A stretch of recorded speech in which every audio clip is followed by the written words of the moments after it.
Saludos.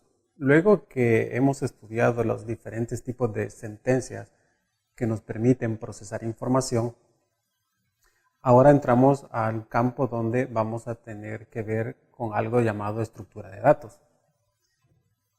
En esta sesión vamos a hablar un poco sobre lo que se llaman arreglos o vectores. Teniendo en consideración que los datos que han sido estudiados, como ustedes los pueden observar en la diapositiva, hay datos simples con los cuales hemos estado trabajando hasta la última sesión y hay datos del tipo estructurados, que son un conjunto de elementos, o sea que bajo un mismo nombre se trabajan de la misma manera todos. Como lo menciono, tienen un nombre específico y tienen un tipo de dato específico en el cual se va a trabajar. A esto es que nosotros le vamos a conocer como estructura de datos. A todas estas tipos de datos, o sea que me permiten trabajar un conjunto de datos en específico. Como recordaremos, los tipos de datos de la lámina previa son simples y estructurados. En este caso nosotros vamos a trabajar con datos estructurados internos y más específicamente del tipo estáticos, donde vamos a hablar sobre cadenas de caracteres, vectores, matrices. En posteriores sesiones vamos a hablar sobre los tipos de datos internos, pero que son dinámicos. Es decir, que su comportamiento en la memoria de la computadora es diferente al tratamiento de cómo se le da a estos que son estáticos. Los arreglos, dependiendo del número de dimensiones, o sea, que pueden tener, vamos a clasificarlos de esa manera. Por ejemplo, si el arreglo tiene una sola dimensión, entonces se le va a conocer como vector o una lista. En el ejemplo donde está el número 1, ustedes pueden apreciar un ejemplo de vector o lista. Si el arreglo contiene dos dimensiones, entonces se le llama matriz o tabla, que se asemeja al concepto matemático de una matriz en matemáticas. También puede haber de múltiples dimensiones. Por ejemplo, si el arreglo tiene 3 dimensiones, esto se asemeja a un libro donde ustedes tienen páginas, tienen líneas y en cada línea ustedes tienen una letra. Entonces es algo similar a lo que ustedes tienen en este ejemplo del número 3.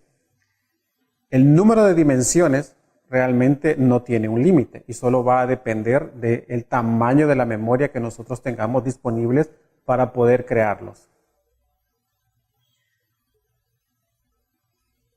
Este es un ejemplo de vector de una sola dimensión, ¿verdad? Donde tenemos datos que comparten el mismo nombre, en este caso vector. También hay que recordar que la posición de cada elemento dentro del vector es significativo.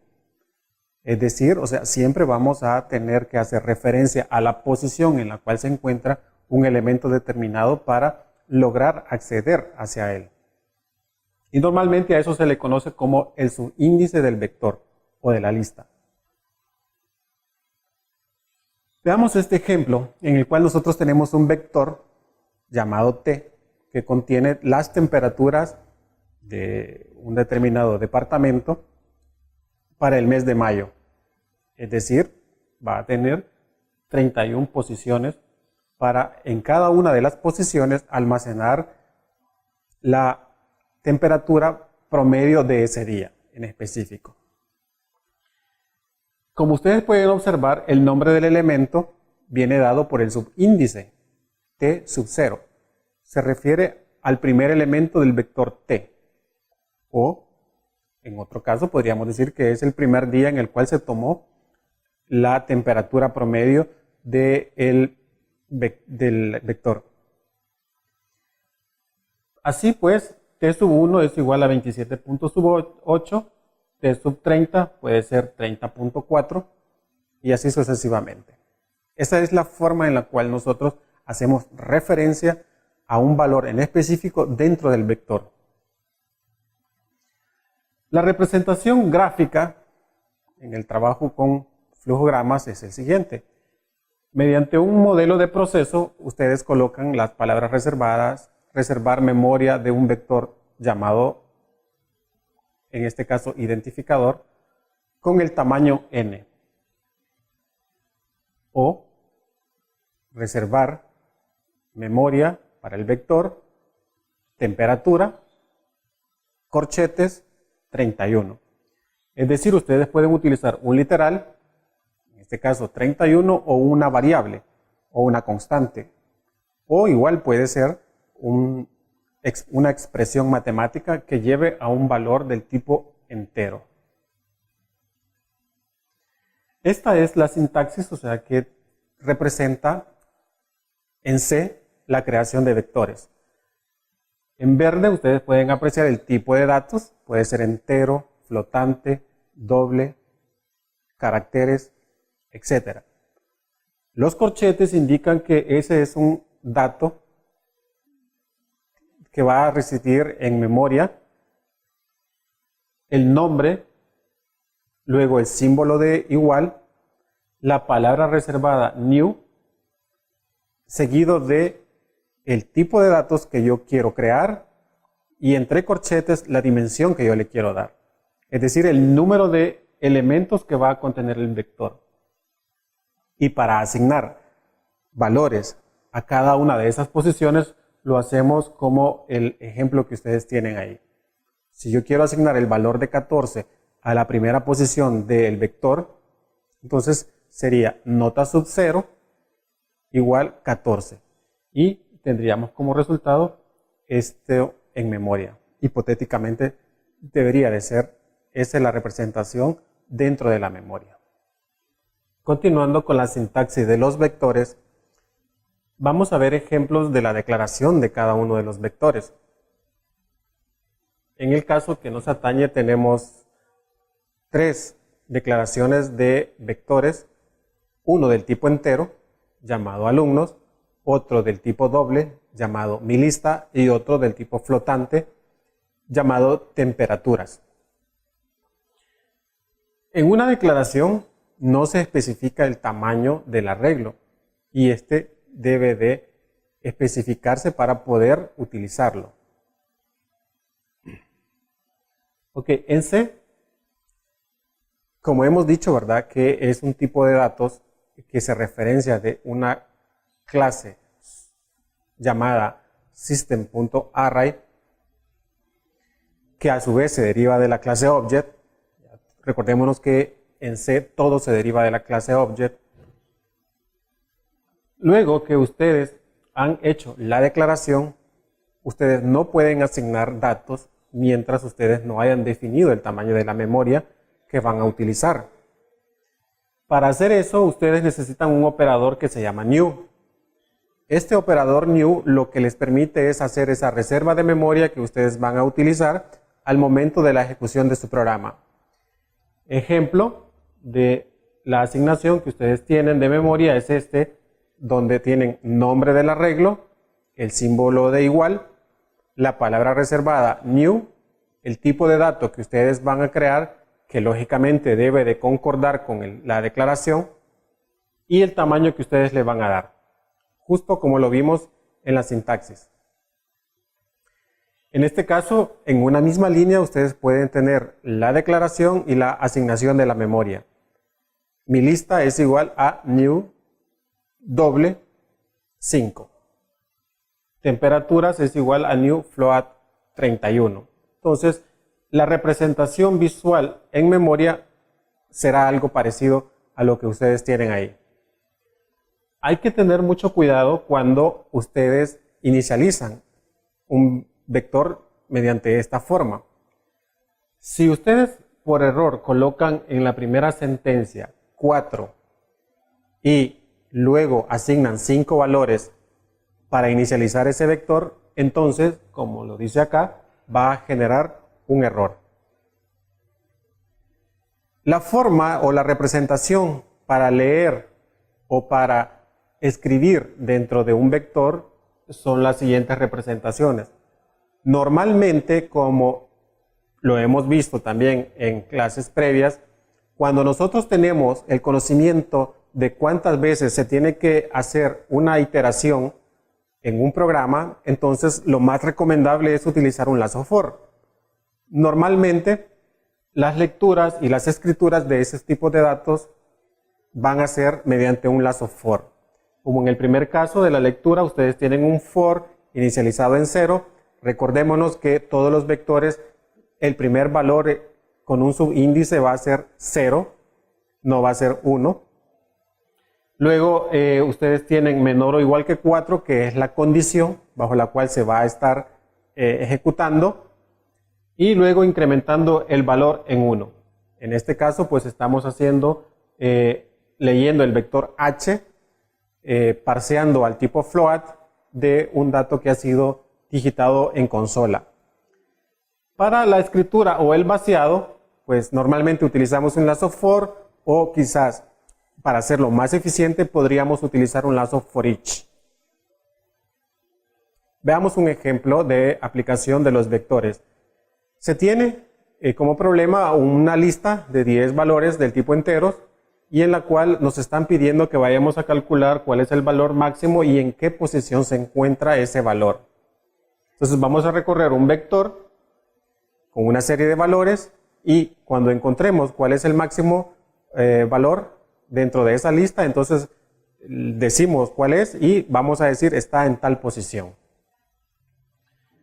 Ok, veamos el ejemplo. En la codificación de C, declaramos el vector B a un tamaño de 10, como ustedes lo pueden observar. Luego definimos 3 variables. La variable i, que es la que me va a controlar mi lazo for. Una variable max, que va a almacenar cuál es ese valor máximo dentro de la colección que tenemos en B. Y una variable llamada post, que lo que me va a dictar es cuál posición se encuentra el valor máximo dentro de ese vector. Ok, comenzamos a leer. Este es el lazo for para leer el vector. Luego que hemos leído las 10 posiciones, observen que dentro de la condición del lazo for tenemos que mientras i sea menor que b.length. Length es una de las propiedades que tiene los arreglos, y lo que me dice es cuál es la longitud de ese vector. En ese caso va a llegar hasta 10. Luego venimos y vamos a asumir que el valor máximo está en la primera posición del vector. Y a partir de ahí vamos a comenzar a comparar contra todos los demás valores de ese vector. Entonces, por lo tanto, vamos a inicializar nuestro recorrido del vector en la siguiente posición. No la comenzamos en la 0, sino que en la posición 1, es decir, una posición adelante del que hemos considerado al inicio como el valor máximo. Comenzamos a recorrer y luego preguntamos si el valor actual en la posición que yo estoy en el vector es mayor que el que yo supuse que era mayor, en este caso sub 0 para la primera vez. Si eso es cierto, entonces hay que hacer el cambio. Es decir, el valor que yo presumí que era el mayor no lo es. Entonces venimos y lo intercambiamos. Y decimos que la posición en la cual se encuentra es i. Entonces continúa la iteración durante toda la longitud del vector. Hasta cuando salga, entonces vamos a haber encontrado cuál es ese valor máximo y en qué posición se encontraba.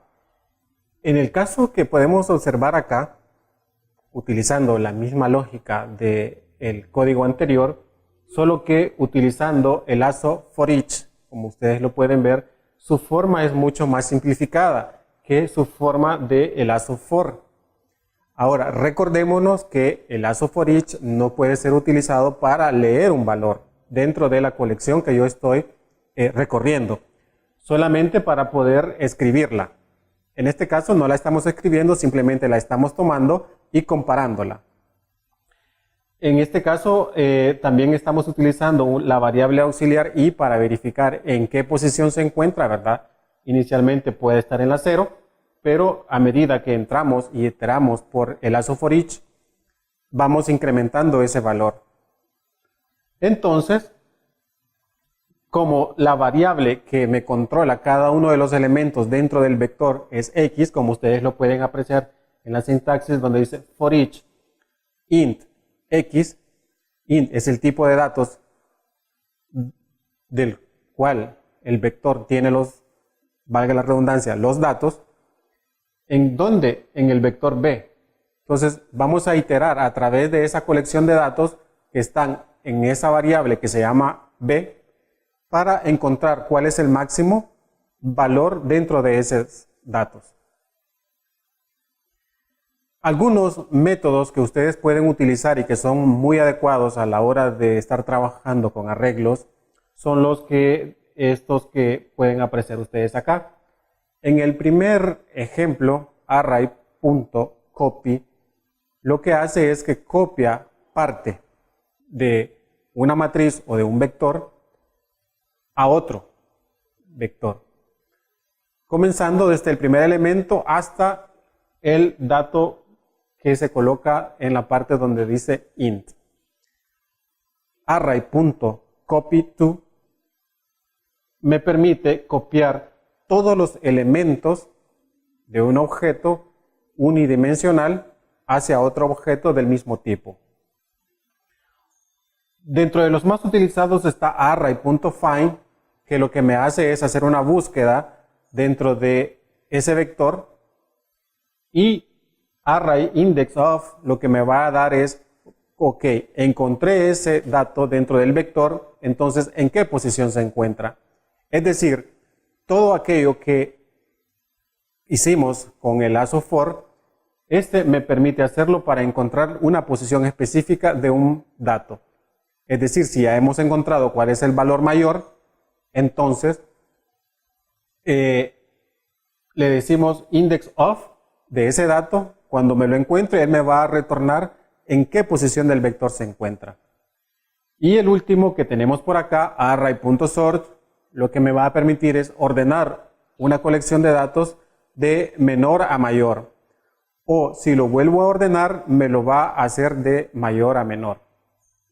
Es decir, lo vamos a ordenar como a nosotros más nos parezca. Con esto llegamos al fin de nuestra primera sesión sobre estructuras de datos. Muchas gracias por su atención.